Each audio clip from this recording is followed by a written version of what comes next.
Hi, this is Gothic Fiction and Role-Playing Games. I am Joie Martin. I am the owner of Drowning Moon Studios, and I actually concentrated on Gothic literature in college, so this is definitely right up my alley.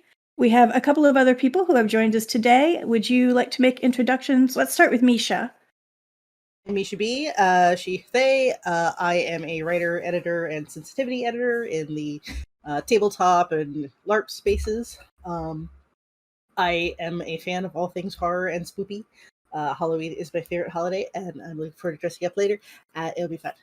All right, Dave, why don't you go next? Sure. My name is Dave Seidman-Joria, he, him. Most of the things I've published so far have been with Evil Hat, including not Gothic fiction stuff like Masters of Umdar and Uranium Chef. I do have several other Gothic games that are currently in the work that I have not been published for card game and board game. I also write a supernatural horror, co-write a supernatural horror webcomic called Skeleton Crew at tangentiris.com. Take it away. Okay, Ken? And I'm Kenneth Hite. I'm a role-playing game designer and writer in the gaming space. I think my Gothicist stuff is probably some of the things I've done for Trail of Cthulhu, which obviously is based on the works of H.P. Lovecraft, who is the man who looked at Gothic and said, that would make great science fiction, and did it. So Trail of Cthulhu is that. There's been some of the things that I've done for that, like The Adventure of the Black Chateau, that is even more explicitly Gothic than that. And I cover Gothic horror along with the rest of horror in GURPS Horror, 4th edition, which is the current summa of my thinking on that topic. And I'm also ridiculously late on my half of a LARP about the creation of Frankenstein that Emily Cairboss has so far not yelled at me even a tiny bit for not having finished my half of. So when I do, I will get to claim that as another Gothic notch in my belt. Okay. So I figured we would start out explaining what Gothic fiction was to people who are not familiar with it, because it's a specific genre of fiction, and there are certain elements that make something Gothic that are just kind of like, here's the things, like a checklist that will make something Gothic. So starting with that, like, does anyone talk about where like Gothic fiction came from, how it originated, things like that? So it's been around since the late 1700s. It was the paperback pulp genre of the day. It was like what ladies read in private because it was scandalous and shocking. And it was always elements that weren't quite respectable. So there was lots of love, there was lots of romance, there was villains, there were clergy who weren't quite, on the up and up. There were ruffians and bandits running her through and messing up things. And it was always set somewhere, creepy and dark and off to the side where it was hard to get to. There's always a young maiden in need of either love or distress or some kind of assistance of some sort. And as far as where does it come from, it's also a fun reaction to the Enlightenment Age. The Enlightenment Age is, hey, we've got science, we've discovered everything, we can learn all of the mysteries of the world and cure all problems and everything we understand. And the Romantic poets were going, no, you can't explain everything. There are things out there that are dark and weird and unexplainable, and also the dark side of Romanticism. Yeah, and that is working in concert with German horror literature, which is coming basically out of the same sort of substrate of the Grimm fairy tales, where you have folklore and legends that are slowly becoming literary as more and more people in Germany are reading books. And so you have German terror tales that then very much infiltrate the Gothic after that first wave that Misha talked about. And that's where you get things like the Castle of Udolpho and all the other sort of giant haunted houses. It's where the real supernatural comes in. Gothics used to be sort of like Scooby-Doo's, where the beautiful maiden is being pestered by a ghost and weird shadows, and it turns out it was just her uncle who wants to marry her or something. And then the Germans said, but what if real ghosts? And everyone said, oh, we like the sound of that. You like that. And so you have all manner of, and it does, I think, just like Misha said, it draws in so many outsider sensibilities. It's not just that it's German ghosts sneaking into English literature. It's not just that it's literature written by and for women. It's written by Irishmen in many cases. Again, not respectable English people, or English people who are ridiculously unrespectable, like, of course, William Beckford, who committed every sin in the book and then went back and did them, backwards and in heels, as they say, and then brought in yet more outside un-English tradition by bringing in the Arabian Nights motifs into the Gothic in Vathek. And so Gothic has always been simultaneously exoticizing and demonizing the other and the foreign, but also bringing it into the sort of the secret belly of the respectable quote unquote reader. And that's part of what I think keeps it fun and interesting, and that the death knell of the Gothic is pronounced over and over and over again, and then it just sort of comes slurping back. And sometimes it comes back with vampires, and sometimes it comes back with barefoot maidens on a cliff somewhere, but it's always sneaking back to us. Yeah, there something that Misha mentioned was the different elements of Gothic fiction, like things that stand out to you that says this is a Gothic novel or this is a Gothic story. The one that sticks out most in my mind is that she mentioned the kind of corruption of the innocent, like, a maiden who's trying to keep her virtue intact and get out of this horrible situation. Meanwhile, she's got, like, usually it's a relative, but not always. She's got some sort of, like, dubious character that is trying to corrupt her. So what are some of the other elements that you like about Gothic fiction? Things that are just part and parcel of the genre that really make it what it is? For like the like rambling castle on a hill that's like out and this, like if you've watched modern examples like The Haunting of Hill House is a great one, where it's like, okay, yeah, there's no reason that cell phones shouldn't work here, but they don't, and so they're isolated, they're in this place, these things are happening to them, but they can't quite leave the place for some reason, usually something strange, and so having that kind of set piece that it's set around, like, yes, this is the spoopy castle, and it's the spoopy castle, but it's still great. You have to have the spoopy castle. I think the ones that really struck me that show up in Gothic more than it don't show up in necessarily in other ones, where often the protagonist, often female, who's also the victim, transported to under the power of somebody who is a complete stranger to her, often a spouse or guardian, and also is in charge of a location that she has no familiarity with. Like, she's the new wife and owner of this brand big place without any connection network or friend network, because it's all of her husband's friends or her guardian's friends. And so it's that combination of it's a wonderful allegory for, now I just got wed off to this guy I barely know. And it's a wonderful exaggeration of that.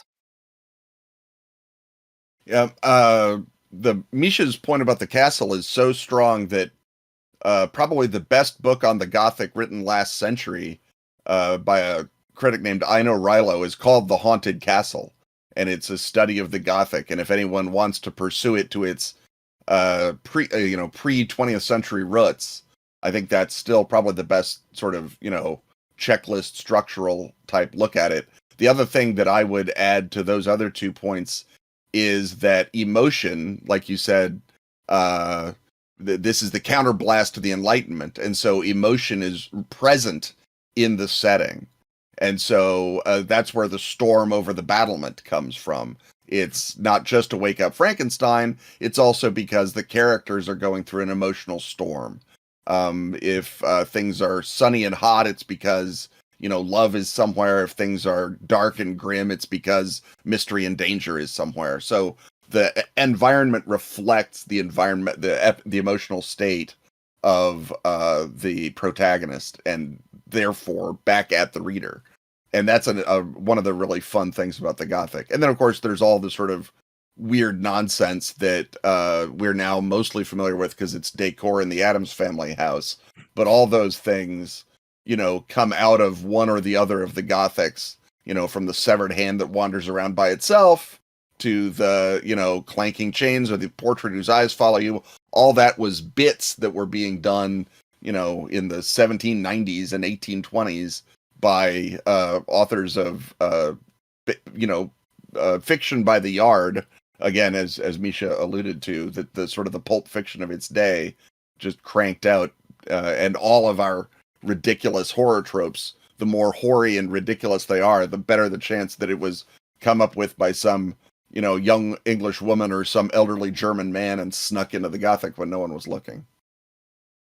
So, Ken, you mentioned a book that is basically like a treatise on the Gothic genre as a whole, but there have been a lot of Gothic revivals over various points in time. We're actually going through one right now with like Mike Flanagan's Bly Manor, Hill House, things like that. But can you think of like any book or movie examples, or even like maybe video game examples that are just kind of like, this is what a Gothic game or a Gothic book or a Gothic movie is supposed to be about? Well, I mean, again, you can go back to classics. You can talk about The Mystery of Udolpho or The Castle of Otranto, the old school stuff. Frankenstein is a classic Gothic. Wuthering Heights. And then, as I say, Lovecraft, in my contention, transforms the Gothic into modernist science fiction so that the haunted palace becomes, Vermont, or the weird foreigners. Well, we all know where Lovecraft stood on that, but also the spooky, exotic otherness that comes in and threatens you, that is translated into the Cthulhu mythos as well as into his less charming personal traits. And so that quality of taking the Gothic and turning it into science fiction, you can look at something like, say, Forbidden Planet, which is a science fiction movie, absolutely, but it's very, very Gothic, down to legitimately having monsters from the id that come to attack everybody. So as I think someone, Misha said that we've got the, Haunting of Hill House movie, TV show. I think Silent Hill is probably a super Gothic video game, in that it's so much of it is about atmosphere and feeling, and so little of it is about, shooting zombies in the head. And so I feel like, it's harder to get that out of a video game necessarily than it is a movie or a novel. But I think that there's that sort of that quality that continues to percolate through. And again, for all the sort of intellectual trappings of Lovecraft stories, the actual human story is usually someone runs into something they're not emotionally prepared for and they collapse, which is just like the, fainting maiden back in, 1780. So again, I don't think that we necessarily in modern days like seeing our protagonists broken and suffering to quite the extent that they did in 1800. If you've got fiction would argue otherwise. Yeah, but commercial fiction, generally, if you have a female protagonist, it's not just about torturing her for 700 pages before finally, a brunette man shows up to marry her. That's not how it works anymore. That's true.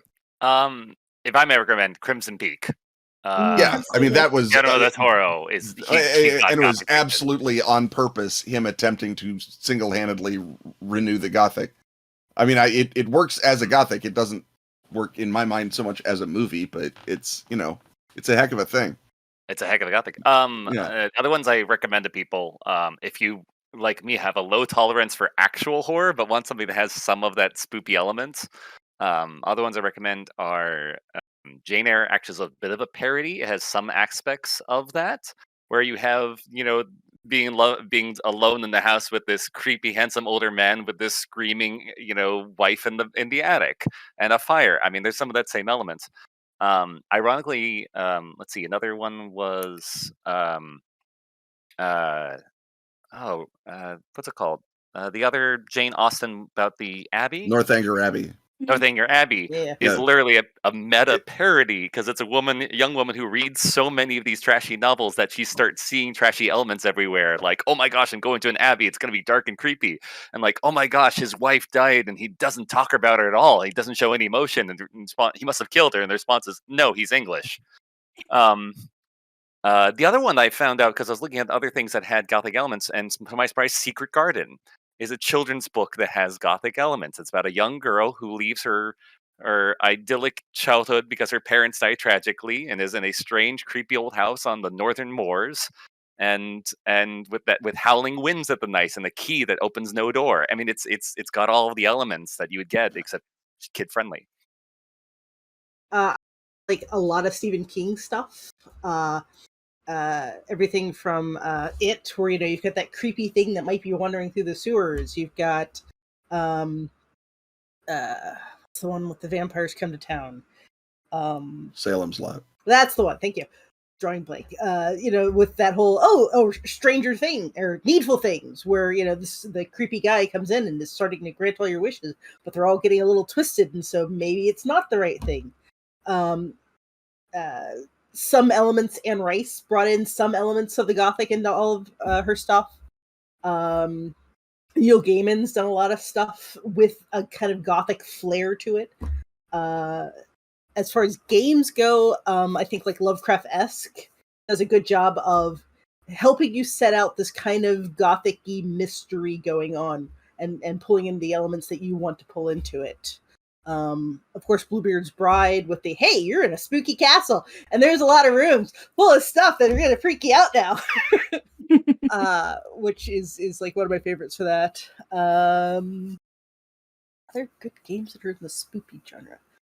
I think those are probably my two favorites there. I mean, there's Dark Secret of Candlewick Manor by Benjamin Baugh, which is another legitimately straight up attempt to do Gothic.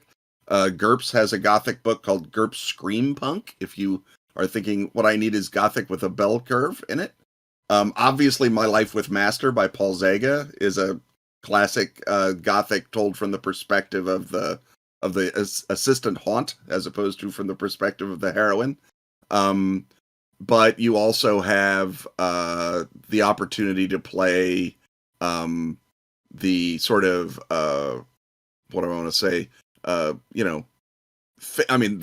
Call of Cthulhu Sanity Death Spiral is basically that sort of emotional damage once more that comes straight out of the Gothic. And then in the game that I co-wrote with Emily Carebass and Lisa Steele Bubblegumshoe, we have a drift in the back for playing games based on the children's books of John Bellairs, which are, again, very Gothic in feel, and in some cases are literally about an orphan who goes to a strange town and doesn't know anybody, just like you were saying, that it's part of the,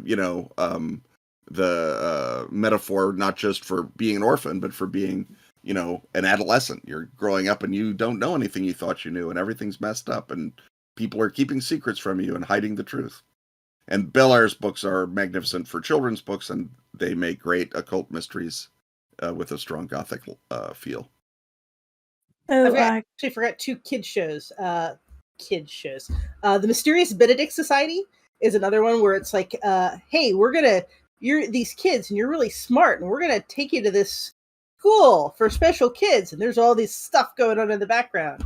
And of course, the series of Unfortunate Events books, which are all about, the Baudelaire kids and the man with the crooked nose and the guy with the tattooed hand and the guy with all these sinister characters marching in to try to take over the Baudelaire fortune away from them.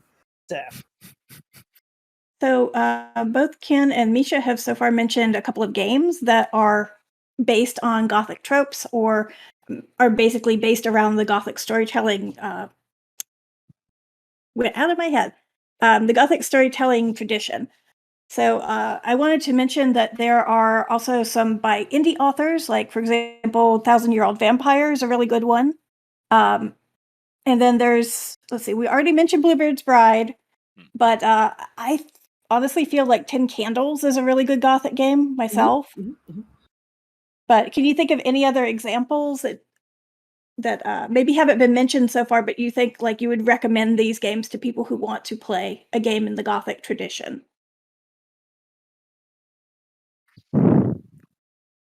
Yeah, I was coming in here with Bluebeard's Bride, and she beat me to it.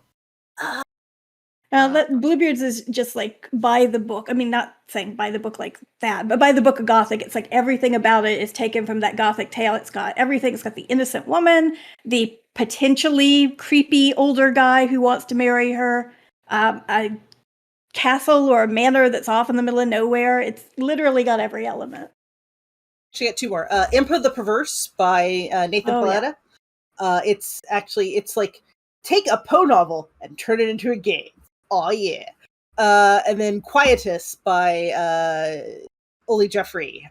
It's also creeping horror, kind of, and you can set it in different places depending on where you're going. Those are also two good spooky ones. Okay.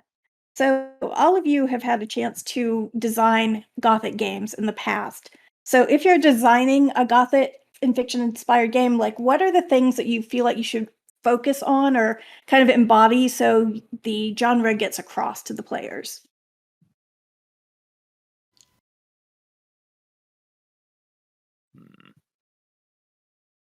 I mean, Like putting in what scares me that's different from necessarily what scares everybody else.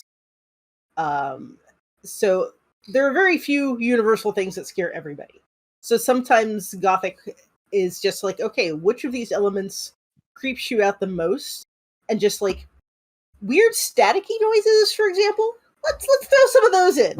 Huh, that light keeps flickering. I've changed the bulb 14 times and checked the wiring. Why is it still flickering? You know, things like just little things just kind of creep up. They seem totally mundane if you think about them individually, but when you start putting them together, maybe there's something else going on there. It's little elements like that, I think. I think the major way I think mechanically to approach any game I'm working on, because to make an example, somebody posted on some random thread I was talking about, hey, could you make a dungeon crawl that was a Gothic horror? And the response was like, well, you could, but the problem is one of the key things you get with a lot of horror in general, but particularly Gothic horror, is the lack of power and agency. Most of the time, you are running from the threat. And of course, you get that with Call of Cthulhu, where it's like, yeah, you can't punch the shug off in the face. That's not going to work for you. And there's a lot of overlap there. So there's, I think, a good distinction what you're looking for is, am I making a Gothic horror game where the characters don't have a whole lot of power, don't have a whole lot of agency? Or am I making an adventure game that has Gothic fiction elements? Am I adding like the window dressing of the dark, creepy tomes and the occasional running in between the punching it in the face? And so that's a key thing to look at. Personally, I like some of the what were more grounded some of the stories.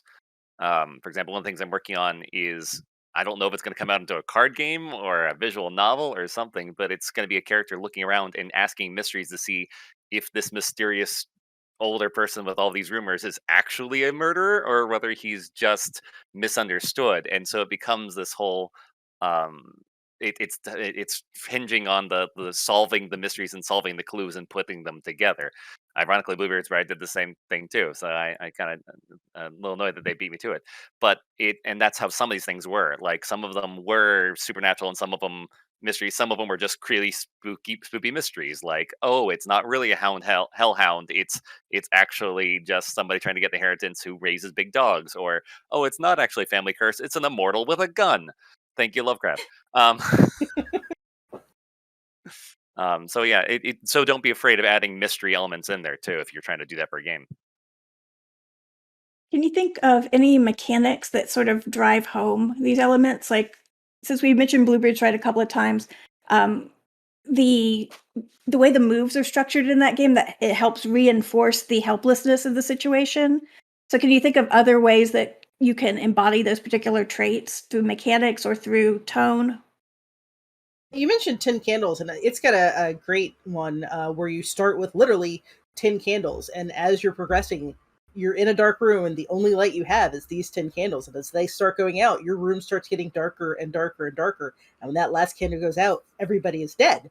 And you know it going in, so you know it's like there's no way to survive this. You're going to die at the end. It's great if you can play it like in the middle of the woods in a cabin where occasionally sometimes the candle is going out because the wind is just blowing through and it just gets darker and best experience of my life, hands down. That's a great way. It's like, let's bring in like the elements of the room around you, like make it darker, make it every time something happens, you flip off a different light switch, or something like that, so that it makes the atmosphere that you're actually in reflect what it is going on in the game. Okay. Yeah, one of the troubles with doing a proper Gothic role-playing game is that the Gothic really does privilege emotion. And it is very hard to mechanically represent emotion. You don't start with like, well, I have 9 sad points and 4 angry points. That's a hard a way to jump over. And so you either have to just really do a lot of hand-holding as a designer for the GM and say, you have to, have this scene has to have an emotional content to it, and here's the suggestion, and et cetera, et cetera, et cetera. And at some point, that's not really game design. That's just very involved adventure design. So the thing that I think you would probably want to do is something by which other players become your sort of emotional judge.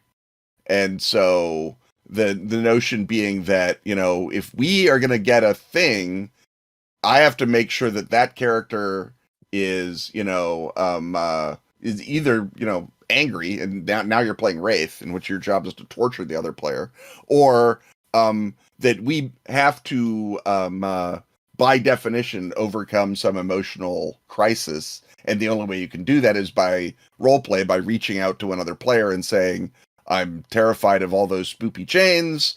What can I do? I'm just a beautiful, frail, blonde English woman. I don't belong here in Scandinavia or whatever. And then the other player has to respond appropriately for both of you to be able to advance or increment or do whatever mechanically is representing the thing that you can do. Even if it's just to get a die so that you can roll it at the next challenge instead of run away, right? Maybe that's the way to do it. But it's so much of it is role-playing centric because you have to express those emotions in some way that it's very hard to mechanically do it. And when I did the Black Chateau for Trail, what I did was I literally had beings possess the player characters that were in the grip of terrifyingly, literally suicidal emotion, so that role players would say, oh, well, I guess I'm possessed by a suicidal ghost. I better be emotionally messed up.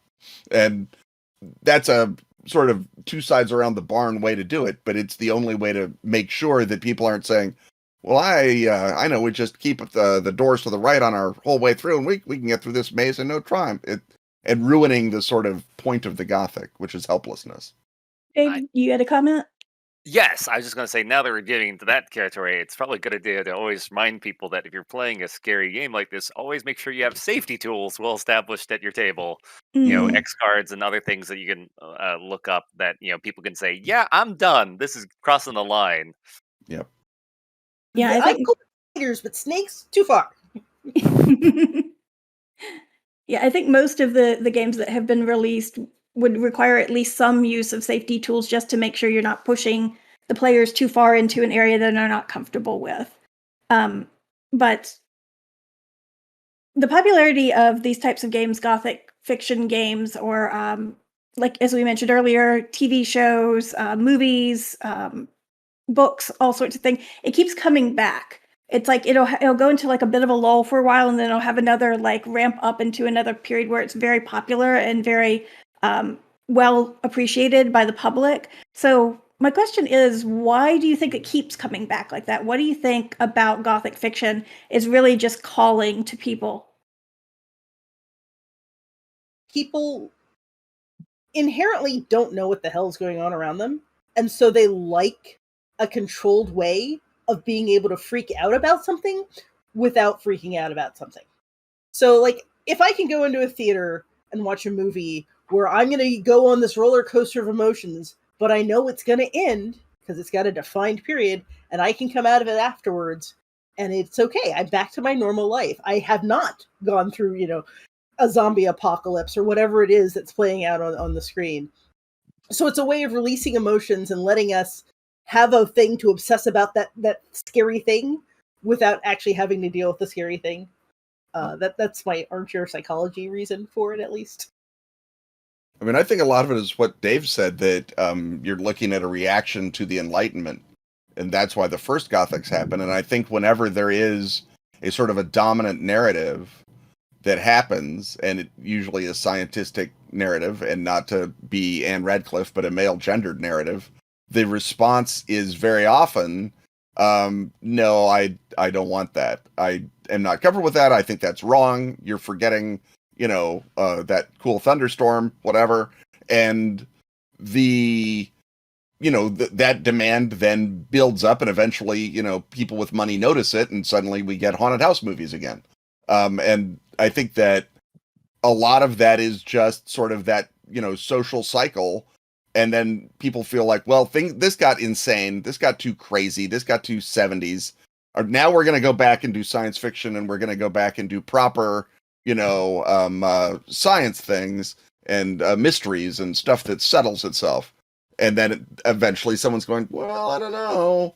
And, the next cycle starts. And I feel like there's just that, supply and demand, literally, creating that push and pull. And I think a lot of it is just, social reaction to the last guy that forgot, that all of us have an inner governess trapped in our head, who, needs to find out what's going on with that giant helmet or whatever it is. And so it's just a natural thing. And because Anne Radcliffe and Mary Shelley, and to a lesser extent Walpole and Beckford were so good at coming up with these powerful images that express, at least in Western society, how we feel about that, all the way down through, Daphne du Maurier with Rebecca and the Brontes.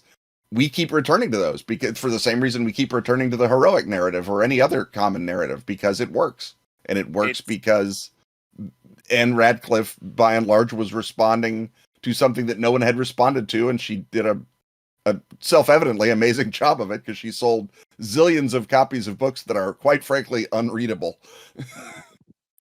I have friends of mine in fashion and architecture, and they commonly say, fun fact, every 100 years ago, people turned back to Greek. And the reason why is that it's like, oh, here's clean lines for a column. Hey, here's clear lines for a toga. And it's just super clean, unadorned, just simplistic. And that's a common cycle you'll see over and over again. It's the same thing with, if you find something that works, people will add and twist and add and make Baroque elements and parodic elements, and every now and then someone hits the reset button, go, let's go back to the beginning. And it was a dark and stormy night.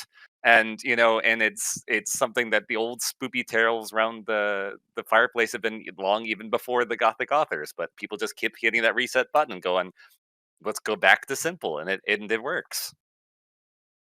So always an element of the what your parents exposed you to as a kid, when now you're an adult and you're the one in charge, you're the one who gets to say, this is what I'm going to expose people to. There's a certain amount of, 40 years ago, this is what I watched, and I want other people to share in that joy. And now I have the money and the fame, and I can do that. And so it just like bell bottoms are coming back again. And the 90s, my kid wanted flannel. I'm like, are you serious? Oh God, it's like, so cycles, because kids and parents and growing up. That actually leads pretty well into my next question, which is, as designers, what do you enjoy about designing games that are based around Gothic tropes or Gothic fiction?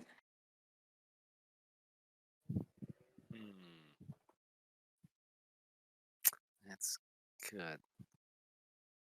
Turning the tropes on their head. Like, let's, how about we have a competent heroine for a change? Let's see how that works out.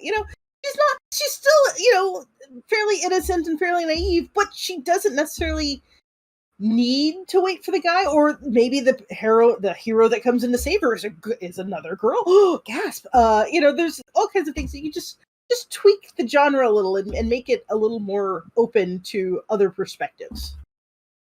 Totally. I mean, what I enjoy is the license.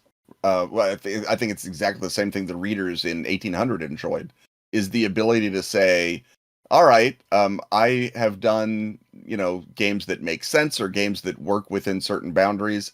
If I'm doing a Gothic scenario, I can literally pull out different stops. When I did the Black Chateau, it was like, I don't care if a player ever survives this scenario. That's not its job. Its job is to make you feel awful while you play it, and then at the end go, that was awful. And then that's great. When you're normally trying to write a game and think, well, I don't know if everyone's going to get that. What if that's an unfair death trap? In the Gothic, you can say, they're all unfair. Life is unfair. And work with that. And that's also, sort of to a larger extent, the fun of running Call of Cthulhu is the notion that play balance is irrelevant because they signed up for this. But writing a Gothic, you don't have to go back to the Greek. You don't have to have proportion and balance and direction. You can just do things because they make you feel weird and sublime, to use a fancy Gothic talk word. So I just enjoyed that license. It's fun, especially after you've had to come up with a game world that makes sense. To come up with a part of it that literally doesn't is a joy. It's fun that you mentioned license, because my brain went a different way, and also the fact that, just to put on my practical hat for a moment, I love the fact that a lot of this stuff is in the public domain. So you could make a Wuthering Heights board game and be perfectly allowed to use that property, or Edgar Allan Poe, and you're allowed to slap that Or specific name on there. H.P. Lovecraft. Sorry. I've heard of him somewhere. Yeah. And that's when, to be honest, that's when Lovecraft first got his boon, is because all the stuff became in the public domain. People started publishing and revitalizing his work. And so that is a very useful thing if you're just starting off and doing stuff on your own. You can include names like Frankenstein and Dracula and Carmilla, which if you don't know about, you should look up. Yeah. There's a also great like, live read on it out on the internet. Oh, yeah. And I also, adding other perspectives is a nice little trope in there too. Again, one of the ones I'm working on is that you play a person who's in love with this lord, and you're their ward. I let you pick the pronoun and gender or lack of gender that you use his character, though, so you can take some of the same tropes and not necessarily have to be, oh, it's the damsel. So there's some still areas that can be explored and twisted and made their own. Okay. So I think since we are about 20 minutes away from the end, we'll go ahead and open it up to questions unless any of you have something else about Gothic fiction you want to say. Just to stall while they're writing some questions up, because I know there's a delay, I forgot to mention in mechanics, the candles thing reminded me of Dread, which is another just Yes. generic horror one too, which if you don't know, it's you playing with a building tower. That's trademarked. And whenever it collapses, something terrible happens. Normally someone gets eliminated. Okay, so I guess we'll open it up to questions then. So let's see what.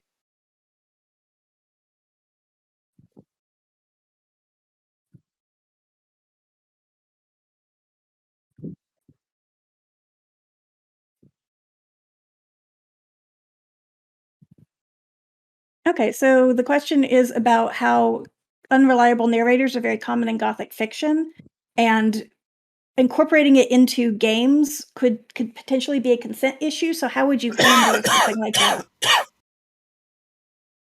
Well, there's a game called Las Vegas by James Wallace that is not particularly Gothic at all, but it begins with characters climbing out of their own graves with no memory of their past.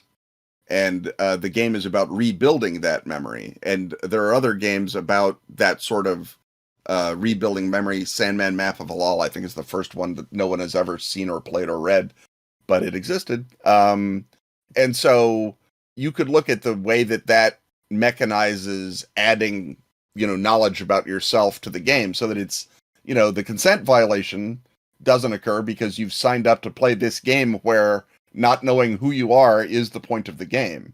as opposed to I rolled up my character, I control my character, here's all my numbers, and the GM taking your sheet away and saying, all right, now you're playing someone who looks like the guy you just rolled up, but you don't know anything that you thought you did. That is, borderline problem causing. So I think that, if you foreground it and you say, this is a game about amnesia, this is a game about being possessed by ghosts, this is the game about you're in a crazy house like the Japanese movie Houseu, you don't know what's going on. That's literally the point of the game. Then the buy-in happens at the beginning, in the same way that someone who plays a game of Call of Cthulhu knows my character will, against my best judgment and wishes, touch a lot of deadly, horrible things, go mad, and die. Yeah, it said of Cthulhu right at the front. You signed up for that. I think springing it on them in the middle as the surprise is a little hinky, but if the whole point of the game is you don't know what's real, that is actually where a lot of really strong gameplay lives. There's also... Please. There's other mechanics where, like, at the beginning of the game, like, you've got the buy-in from the beginning, but one of the ways you can do that is, like, all right, we're going to together make up a list of things that could be going on here, and so these are things that you have said, this is what I would like to play with. And these are the tools I would like the GM or the facilitator, whoever is running it, to throw at me. And so you're getting that buy-in from the beginning. It's all about talking about it. This is what we're going to be doing. These are the things that I think are acceptable. These are the things that this player thinks is acceptable. These are the things that we are willing we trust you to use on us with, and these are the things that we do not want you to use on us. So having those conversations up front, it's like before, as you sit down and play, this is the game we're playing. This is the genre we're going for. This is the thing. Are there any things you don't want to see? What are things you really do want to see? And then going from there. And the yeses and nos in microscope do that explicitly. Yeah, and part of it is, again, also in the buy-in as well, just making sure that everything is up front with its terrible and dishonesty. Like Betrayal at House on Haunted Hill, which is a great board game, where people play, quote, as a team for the first half of the game, and then, oops, surprise, one person has been, quote, a betrayer the entire time, and they discover that they had a secret agenda right there on the spot. That retroactively is flavored into every single action that they've done. You can also likewise have some other betrayal games like Shadow over Camelot or stuff like that, where someone does secretly know the entire time, but it's not necessary. You can have it being sprung on there. I believe that probably works better with a lot of probably with the board games more so than RPGs, if you ask me. Okay. Do we have any other questions?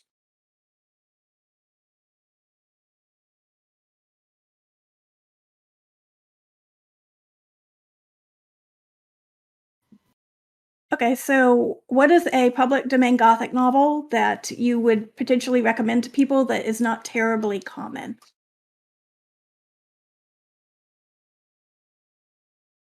Carmilla was one of them. Mm-hmm. The other one I'd recommend is Great God Pan, which I think is Marston, I want to say. It's Mackin. Mackin, thank you. My apologies. That's the two that jump off the top of my head. Let's see. And most of the novels I'm familiar with are fairly well known and have had many things based on them, like Dracula or Frankenstein or Wuthering Heights, things like that. Honestly, Screw. Turn of the Screw is amazing. The Monk is actually one that's not terribly well known unless you're like a big Gothic fiction fan, and that one's in public domain now. That one's about how do I put this? It's about a monk who does some very awful and licentious things, and it's very bad monk. Slow decline into just becoming absolutely debased. It's one of the more salacious original Gothic novels. If we're going OG, I'll reiterate Vathek, which is literally bonkers, great fun, and relatively short, if you don't mind a little Orientalism with your Gothic. And then Melmoth the Wanderer, which is another old school Gothic, is an episodic story about an immortal who we are to understand is cursed by God with immortality and is trying to get rid of it. And the story is how he tries to get rid of it over the decades. And so it's episodic, so you don't necessarily have to you see how thick the book is and you think, ooh, I don't want to do that, but you can read it in bits. And it's where a lot of our modern vampire imagery came from, even though Melmoth isn't a vampire. So it pays dividends down into the future. Again, it's not it's not turn of the screw. It's not a riveting read per se, but it does have a lot of really good imagery in it and sort of high concept stuff that once you read it, you'll be going, oh, that's where they got it for a lot of other literature. Actually, since you mentioned vampires, it would be remiss to me not to mention The Vampire with a Y, which is basically the first vampire novel. It's attributed to it. And that was by John William Polidori, who wrote that as revenge fiction against Lord Byron, who was a total jerk to him. So it's fun to read. I love that. Is that Barney Vampire or just the Vampire? I can't Just remember. the Vampire. Barney the Just Vampire was shortly after. Yep, I got and it. was by an anonymous author who was probably James Reimer, but might not have been. Because I remember hearing that people go, "Oh, vampires are all Byronic." It's like, well, yeah, because the signature one was a parody of Byron. Yes. Mhm. And it's not public domain, but let me give a shout out to Stress of Her Regard by Tim Powers, Oh, that's which such a good is book. a historical novel in which Byron and Shelley and Mary Shelley and the rest of them are plagued by vampires. And the Gothic heroine is literally Mary Shelley, basically. And all the nonsense she has to put up with from her idiot husband and his chuckle-headed friends running around attracting vampires all over the place. So it's like I say, it's not public domain. It's by Tim Powers. It came out in the late 80s or early 90s, but it's certainly well worth picking up if you want to ease into the romantic vampire Gothic through sort of a magic-y, occulty sort of a lens. It's very good. Okay. Let me see if we have any other questions.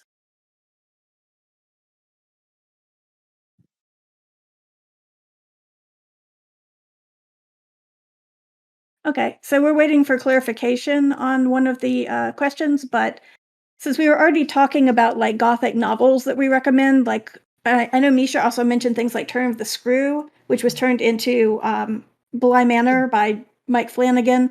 Are there any like movies or any particular modern examples of the Gothic genre that you would strongly recommend people view or interact with? Well, the greatest black and white horror movie ever made was The Haunting, which adapts Shirley Jackson's novel The Haunting of Hill House, which is, in fact, the greatest haunted house novel ever written. Go figure. Again, it's in that sort of beautiful borderline between pure horror and the Gothic. There is a wounded female heroine, but there is also a lot of other cool stuff going on. And The Haunting, don't see the color one with Catherine Zeta-Jones. That's the one I saw. That is terrible. Don't do it. See the 1963 one directed by Robert Wise with Russ Tamblyn in it. It's the best. It's simply the best. And sadly, once you see it, you won't be able to enjoy the Mike Flanagan TV version either. Misha, you had some examples, I think. So, like, just the Turn of the Screw has itself has spawned so many adaptations that have been fascinating. Everything from The Others with Nicole Kidman back in the like mid '90s, early 2000s. The Turning, I think, was the most recent one.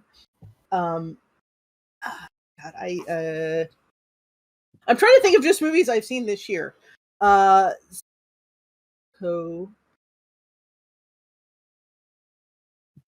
in a way, it's not quite horror, but Knives Out Oh, yeah. has a lot of those Gothic elements. It does. It's not horror. It's not scary. It's more suspense. But you've got this. Oh, there's this thing that happened in the house, and it's creepy. And there's all kinds of things that just, how did this happen? And it could have been anything. And then the twist at the end is amazing. What other ones? Dark Shadows, the TV series from forever ago. My mother apparently used to run home so that she could watch it on TV in the afternoon. She had to have her homework done before it came on, so she was able to watch it. Other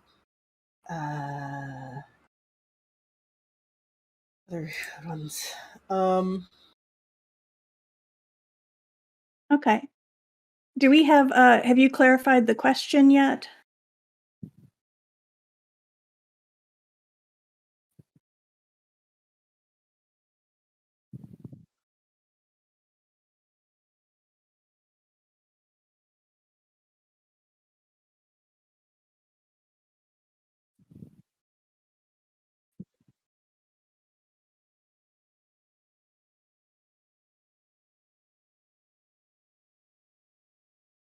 Okay.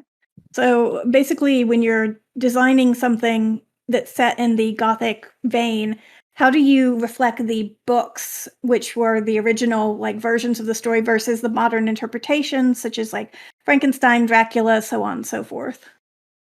Schools of thought. You can just embrace it and just like Yep. go with it. There's nothing wrong with that. But I guess there's really three tools.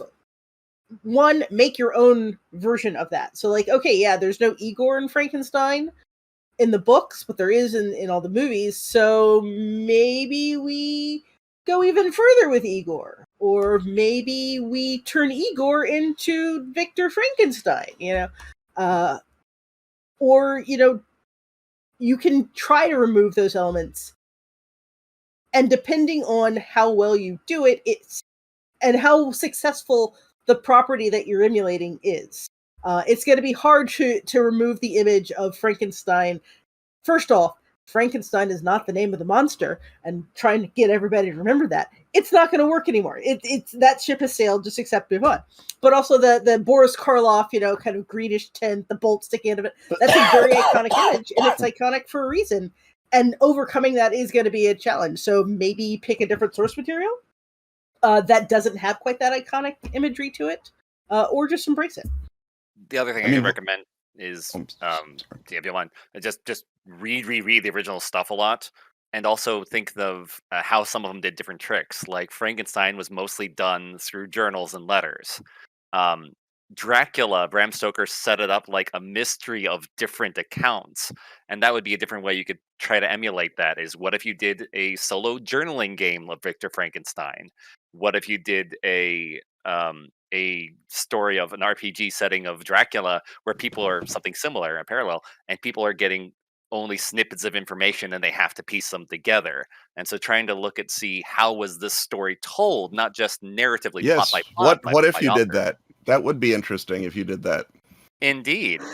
Is that I wonder how that would work? Yeah. If only there were a game designer who could tell us how he did it. I'm sorry. I'm reinventing the wheel here. No, feel free. It's a lovely segue. It makes me look just that little bit less egotistical when I mention the Dracula Dossier, which I did for Pelgrane Press with Gareth Hanrahan, and what we did was the opposite of that. We took everything and put it in.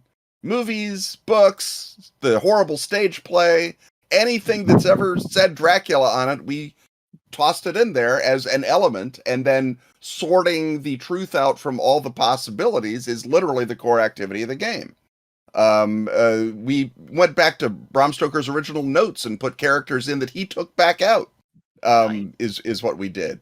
And the goal is literally to piece together narratives composed by 3 generations of MI6 analysts to figure out what's going on with Dracula. And so that's my mode is, why pick? You're not, you don't get points for it. No one, as the question says, no one actually remembers that there's no Igor. And if they do, they're just going to have to suffer through life with an Igor. Or if the game is modular enough, don't run it with Igor. And then everyone is either wondering where Igor is, or the one guy is sighing and saying, thank goodness, no Igor. But, Victor Frankenstein's got an emo best friend named Henry Clerval, whose job is to be sort of a simp version of Igor. So give all of Igor's part to Henry Clerval, and then you make everybody happy. I feel like, with enough, your notion of rereading the original source and going back to the roots of it, 9 times out of 10, you can find something just as good and, not original per se, but something that no one has remembered that you can slide in there. Dracula walks around during the day. People forget that, but he does. So it's, there's a lot of cool stuff in any of these books, especially because they're usually, big and thick and full of, side characters that go nowhere. So why not?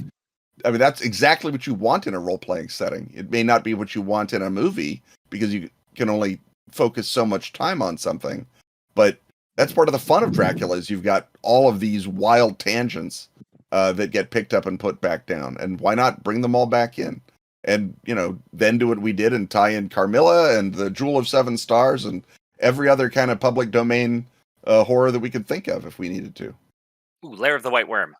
Yep.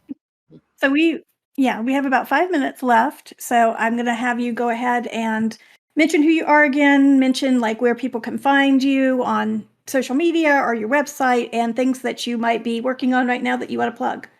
So, Misha, let's start with you. I'm Misha B. She, they. You can find me on Twitter as BG Gameworks or on my website as blackrogameworks.com.